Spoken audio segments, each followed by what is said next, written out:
Hello students and welcome to our YouTube channel Saba classes. बच्चों, Saba classes में आज का जो हमारा टॉपिक है वो क्या है? Reflex action.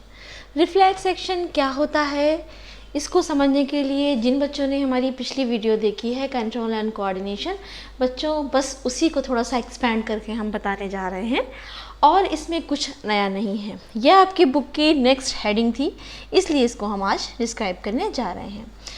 एक्चुअल में रिफ्लेक्स एक्शन होता क्या है, इसके लिए बच्चों जो हम कंट्रोल एंड कोऑर्डिनेशन में हमने आपको बहुत सारे एग्जांपल्स दिए थे। पहला एग्जांपल्स हमारा था कि मान लीजिए गर्म तवे पे हमारा हाथ पड़ता है और हाथ जो है सिग्नल लेके जाता है ब्रेन पे, ब्रेन सिग्नल देता है कि इस हाथ को हटा लो। यानी ये इतना क्विक सा जो एक्शन हुआ वो क्या है बच्चों? वही एक्शन रिफ्लेक्स एक्शन होगा।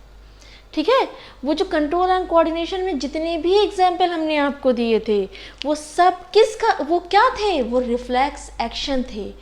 ठीक है, अगला हमने एग्जाम्पल एक दिया था कि हम मार्केट जाते हैं, शॉपकीपर हमें कोई 3 सामान दिखाता है, उसको क्या होता है, हमें ये सामान पसंद आता है तो हमारी आई ने क्या किया? एज अ रिसेप्टर सिग्नल को रिसीव किया और ब्रेन तक डिसीजन भेजा कि हाँ मुझे ये चीज़ पसंद है, तो ब्रेन ने कहा इस चीज़ को ले लो, तो मेरा हैंड उस चीज़ को उठा लेगा। तो यानी कि ये जो एक्शन होते हैं इतनी जल्दी एक्शन होता है, इतना क्विक से एक्शन होता है बच्चों। उस क्विक से एक्शन के लिए एक पर्टिकुलर जो वर्ड दिया गया है उसी को बोलेंगे रिफ्लेक्स एक्शन। जितने भी एग्जाम्पल हमने दिया था, मान के चलिए एक क्रिकेटर है, खड़ा हुआ है, सडन उसकी तरफ कैच आ रहा है तो उसकी आई सिग्नल को रिसीव करेंगी और हाथों को फैला देंगी कैच के लिए। तो इतनी स्पीड में एक्शन हुआ कि आई ने सिग्नल रिसीव किया और हाथों को फैला दिया कि कैच ले ले। तो ये जो इतना क्विक से एक्शन हुआ ये भी क्या है? ये भी रिफ्लेक्स एक्शन है। यानी कंट्रोल एंड कोऑर्डिनेशन में जितने भी एग्जाम्पल थे वो इनडायरेक्टली क्या थे? रिफ्लेक्स एक्शन के ही थे। रिफ्लेक्स एक्शन ही हम डिस्क्राइब कर रहे थे। ठीक है, तो ये हो गया हमारा रिफ्लेक्स एक्शन। यानी कोई भी इन्वायरमेंट में कोई भी ऐसा एक चीज़ हो रही है, कोई भी ऐसे स्टिमुलस है जिसके अगेंस्ट हमारी बॉडी एक्शन ले, सडन एक्शन ले, उसको क्या कहेंगे बच्चों? Reflex action.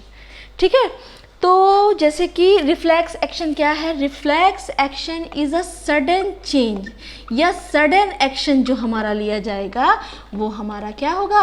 Reflex action. तो ये तो हम अपनी इन जनरल लैंग्वेज में बोलेंगे, लेकिन एग्जाम में आएगा तब तो हम ये नहीं लिखेंगे। एग्जाम में हम क्या लिखेंगे? तो देखिए हम बहुत सिंपल सी लैंग्वेज में बता रहे हैं। Reflex action is a word, है ना, word we use very commonly when we talk about some sudden action in response to the something in our environment. Environment में कोई भी चीज़ हो रही हो उसके लिए हमारी बॉडी के लिए के थ्रू सडन एक्शन लिया जाना रिफ्लेक्स एक्शन। फिर से देखेंगे, reflex action is a word we use very commonly when we talk about some sudden action in response to something is known as क्या? Reflex action. ठीक, तो ये तो हो गई हमारी डेफिनेशन रिफ्लेक्स एक्शन की। ठीक, दूसरी बात हम रिफ्लेक्स एक्शन के बारे में ये देखेंगे तो बच्चों रिफ्लेक्स एक्शन होता है वो बहुत सडन एक्शन होता है।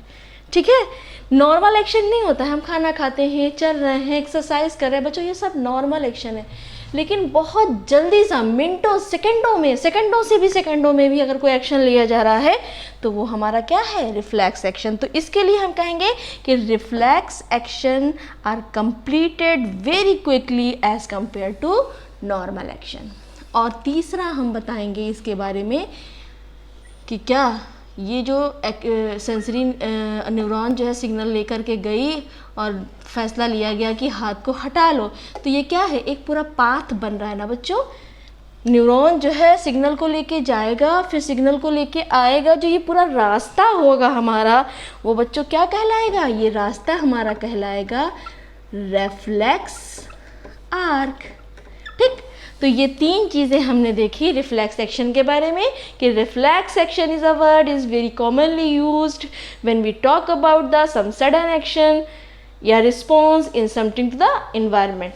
सेकंड हमने देखा बच्चों reflex actions are completed very quickly as compared to normal action और the path of the reflex action is known as reflex arc। ठीक, ये चीज़ हमने देख ली रिफ्लेक्स एक्शन में। बच्चों रिफ्लेक्स एक्शन को और डिटेल में हम अपने, क्योंकि अगर लॉन्ग क्वेश्चन आ गया तो हम इसको और डिटेल में लिखेंगे, शॉर्ट आएगा तो इतना इनफ है उसके बारे में, ठीक है। लेकिन अगर लॉन्ग क्वेश्चन आ गया या थोड़ा सा अच्छे से डिस्क्राइब करने को आ गया तो हम क्या करेंगे, रिफ्लेक्स एक्शन को समझने से पहले डिटेल में हम बच्चों 2 टर्म्स देख लेंगे कि न्यूरॉन कितने टाइप्स के होते हैं। हमने पिछली क्लास में न्यूरॉन बताया था, न्यूरॉन का स्ट्रक्चर बताया था, है ना। बताया नहीं था न्यूरॉन का स्ट्रक्चर कि ये बच्चों डेंड्राइट्स होते हैं, एक डेंड्राइट्स बड़ा हो जाएगा, एक्सॉन बना लेगा, फिर एक्सॉन टर्मिनल होंगे, न्यूक्लियस होगा, साइटोप्लाज्म होगा, है ना, माइलिन शीथ की कवरिंग होगी। ये हमने न्यूरॉन का स्ट्रक्चर बताया था। और ये भी बताया था कि एक न्यूरॉन दूसरे न्यूरॉन से सिनेप्स के थ्रू अटैच होता है, और एक न्यूरॉन से दूसरे न्यूरॉन से जो हमारे सिग्नल जाते हैं वो केमिकल इम्पल्स और इलेक्ट्रिकल इम्पल्स के थ्रू जाते हैं। इन सब के बारे में डिटेल देखना हो तो आप हमारी पिछली वीडियो देखिए, control and coordination, neuron structure and it's mechanism, ठीक है। तो ये तो हो गया न्यूरॉन का स्ट्रक्चर। अब न्यूरॉन के टाइप्स हम देखेंगे। बच्चों न्यूरॉन के टाइप्स उस वक्त हमने इसलिए नहीं बताया था कि बहुत हौच पौच हो जाता, ठीक है। और हमें न्यूरॉन्स के साथ के जो 2 टाइप्स के न्यूरॉन्स हैं इनके टर्म्स की हमको ज़रूरत है रिफ्लेक्स एक्शन को डिस्क्राइब करने के लिए, इसलिए हम बता रहे हैं। न्यूरॉन्स 2 टाइप्स के होते हैं बच्चों। First one is sensory neuron और second one is motor neuron, ठीक है। मोटर न्यूरॉन, सेंसरी न्यूरॉन जो सिग्नल लेके जाएगा, मोटर न्यूरॉन जो सिग्नल लेकर के इफेक्टर तक आएगा कि हाथ को हटा लो, ठीक है। और बच्चों एक इसी के साथ देखेंगे कि ये जो सेंसरी न्यूरॉन है या ये जो सिग्नल लेके जा रहा है बच्चों, इसको एफरेंट न्यूरॉन भी कहते हैं, ठीक है। और जो सिग्नल लेकर आता है उसे इफेरेंट न्यूरॉन भी कहते हैं। बस बच्चों इतना ही समझना है और कुछ नहीं समझना है, सिर्फ इनके नाम को हमें याद रखना है। 10th के सिलेबस में इसका डिटेल डिस्क्रिप्शन नहीं है, इनकी वर्डिंग यूज़ होती, इसलिए हमने बताया there are 2 types of neuron. First is sensory neuron, second is motor neurons. Sensory neuron is also known as afferent neuron, whereas motor neuron is known as efferent neuron. बस इतना ही समझना है 10th के syllabus में, ठीक है। इतना समझ में आ गया, ठीक है। तो हम डिस्क्राइब कर रहे थे रिफ्लेक्स एक्शन को। अब बच्चों अगर लॉन्ग में क्वेश्चन आएगा तो हम रिफ्लेक्स एक्शन को एक फ्लो डायग्राम बनाएंगे और उसके थ्रू हम उसको डिस्क्राइब कर देंगे। डेफिनेशन तो हमने बता दी रिफ्लेक्स एक्शन की, अब एक फ्लो डायग्राम हम बच्चों बनाने जा रहे हैं, उसी के थ्रू हम उसको डिस्क्राइब करेंगे, ठीक है। मान लीजिए बस वही एग्जाम्पल लेंगे बच्चों, बहुत ज़्यादा एग्जाम्पल नहीं लेंगे ताकि आपको सब अच्छे से समझ में आता रहे, ठीक। ये गर्म तवा है तो ये किसकी तरह काम करेगा, ये काम करेगा स्टिमुलस की तरह तो काम करेगा। इस पर मेरा हाथ पड़ा, इसने ही तो मेरे हाथ को स्टिमुलेट किया है, ठीक है। तो स्टिमुलस से हमारा हाथ पड़ा तो हमारा हैंड क्या काम करेगा बेटा, एज अ रिसेप्टर काम करेगा ना, है ना बच्चों। रिसेप्टर के बारे में भी हमने पिछले क्लास में बताया था कि कौन कौन से रिसेप्टर होते हैं और उन रिसेप्टर्स को क्या बोलते हैं और वो रिसेप्टर क्या क्या काम करते हैं, ठीक। तो ये रिसेप्टर के थ्रू हमारा सिग्नल जा रहा है, कहाँ जा रहा है, किस सिग्नल, किस न्यूरॉन के थ्रू जाएगा, सेंसरी न्यूरॉन के थ्रू जाएगा, है ना। हमने अभी बताया कि सेंसरी न्यूरॉन सिग्नल लेके जाती हैं, सेंस को ले करके जाती हैं। और अभी तक हम बात कर रहे थे ब्रेन तक सिग्नल लेके जाएंगी, ब्रेन तक सिग्नल लेके जाएंगी। बच्चों यहाँ पे एक और हम चेंज करने जा रहे हैं कि ये जो रिफ्लेक्स एक्शन के डिसीजन होते हैं वो ब्रेन नहीं लेता है, वो लेती है स्पाइनल कॉर्ड। अब कहेंगे स्पाइनल कॉर्ड क्या होती है, हमने पिछले क्लास में बताया था ब्रेन से एक टेल लाइक स्ट्रक्चर निकला हुआ होता है जो हमारे वर्टिब्रल कॉलम में पीछे तक गया हुआ होता है और इससे नर्व्स निकली होती है। तो बच्चों यही क्या कहलाती है, हमारी स्पाइनल कॉर्ड, ठीक है। तो ये जो हमारी सेंसरी न्यूरॉन्स थी वो क्या हुई, सिग्नल लेकर के कहाँ तक आई, हमारे स्पाइनल कॉर्ड तक आई। अब स्पाइनल कॉर्ड से जो डिसीजन लिया जाएगा वो कौन सी नर्व्स लेकर के आएगी, वो लेकर के आएगी सिग्नल हमारी कौन सी, मोटर नर्व या इफरेंट नर्व, है ना। मोटर न्यूरॉन या इफरेंट न्यूरॉन इस सिग्नल को लेकर के आएगा, ठीक। और यहाँ पे क्या करेगा, रेस्पॉन्स करेगा, है ना। और रिस्पॉन्स किसके लिए करेगा? अगेंस्ट टू हॉट पॉट, यानी हमारा हैंड क्या हो जाएगा? इफेक्टर, यानी कि इफेक्ट करे। हमारे हैंड पे ही तो बच्चों इफेक्ट पड़ रहा है ना, कि जो है हमारा हाथ जल रहा है। ठीक, तो ये चीज़ हमने समझ ली कि गर्म तवे पे हाथ पड़ा, मेरा हाथ रिसेप्टर हुआ, रिसीव किया, न्यूरॉन ने, सेंसरी न्यूरॉन ने सिग्नल दिए हमारे स्पाइनल कॉर्ड को, स्पाइनल कॉर्ड ने डिसीजन लिया और सिग्नल भेजा मोटर न्यूरॉन के थ्रू। कहाँ पर भेजा? इफेक्टर यानी मेरे हैंड्स पे भेजा। रिस्पॉन्स किया मेरे हाथ ने कि हाथ को हटा लिया, यानी कि हमारा हाथ नहीं जलेगा। बच्चों यहाँ पर एक बहुत अच्छी सी चीज़ क्या मतलब बहुत इम्पॉर्टेंट सी चीज़ बताने जा रहे हैं। आप देखिए, ये सेंसरी न्यूरॉन, ये मोटर न्यूरॉन। बच्चों सेंसरी न्यूरॉन डायरेक्ट अटैच नहीं होता है मोटर न्यूरॉन से, इन दोनों के बीच में एक न्यूरॉन होता है बच्चों, उस न्यूरॉन को हम बोलते हैं इंटर न्यूरॉन, या फिर ये नाम याद रखिए रिले न्यूरॉन। ठीक है, यानी कि सेंसरी न्यूरॉन और मोटर न्यूरॉन के बीच में स्पाइनल कॉर्ड में जहां दोनों कनेक्ट होंगी उस न्यूरॉन को हम बोलेंगे रिले न्यूरॉन, यानी कहेंगे relay neuron is a connector neuron between sensory neuron and motor neuron. ठीक है, तो ये इससे कनेक्ट होंगी। पहले ये सेंसरी न्यूरॉन आकर के सिग्नल देगा इंटरमीडिएट यानी रिले न्यूरॉन को, फिर रिले न्यूरॉन डिसीजन ले करके फिर इससे कनेक्ट हो जाएगा किससे? मोटर न्यूरॉन से। ठीक, तो ये हमारा हो गया एक फ्लो डायग्राम।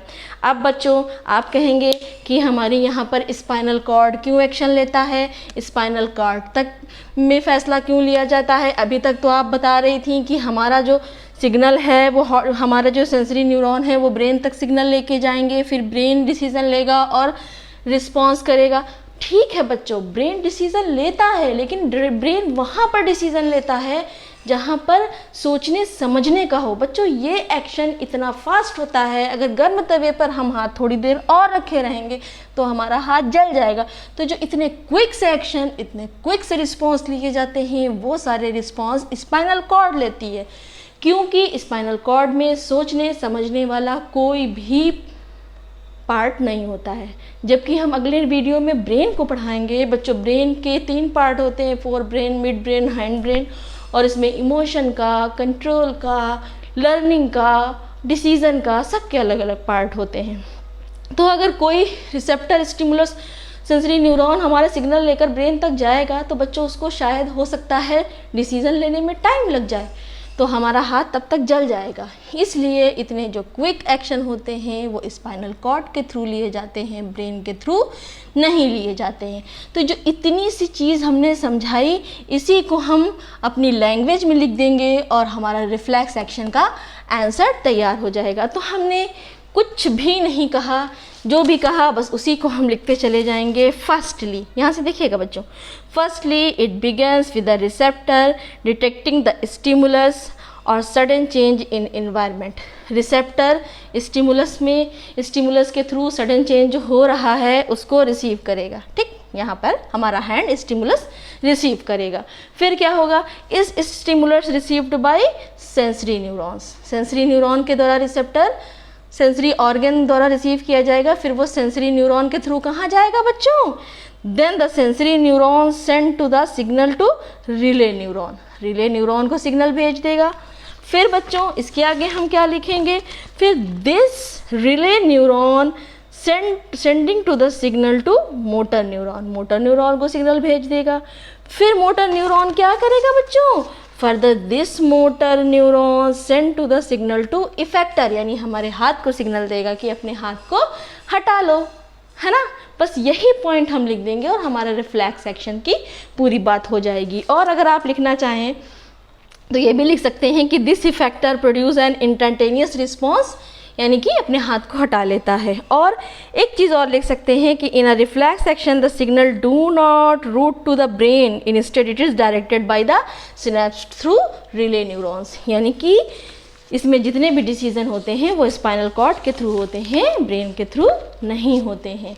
तो बच्चों ये था हमारा रिफ्लेक्स एक्शन। रिफ्लेक्स एक्शन में हमने रिफ्लेक्स एक्शन की डेफिनेशन समझी, डेफिनेशन के बाद ये हमने पूरा प्रोसेस समझा। तो ये पूरा जो एक्शन होगा बहुत क्विक से एक्शन, वो रिफ्लेक्स एक्शन कहलाएगा। ये जो पूरा पाथ होगा वो रिफ्लेक्स आर्क कहलाएगा। और ये रिफ्लेक्स एक्शन जो होता है वो बहुत क्विक होता है। और ये रिफ्लेक्स एक्शन के सारे डिसीजन स्पाइनल कॉर्ड में लिए जाते हैं। बस इतना ही हम डिस्क्रिप्शन अगर अपने आंसर में लिख लेंगे तो हमारा आंसर कंप्लीट हो जाएगा बच्चों। ठीक है, तो आज के लिए ये टॉपिक था रिफ्लेक्स एक्शन। मिलते हैं अपनी अगली वीडियो में अपने नए टॉपिक के साथ। ब्रेन है हमारा अगला टॉपिक, जो हम मिलते हैं नेक्स्ट वीडियो में जल्दी बच्चों। ठीक है, तब तक के लिए गुड बाय बच्चों।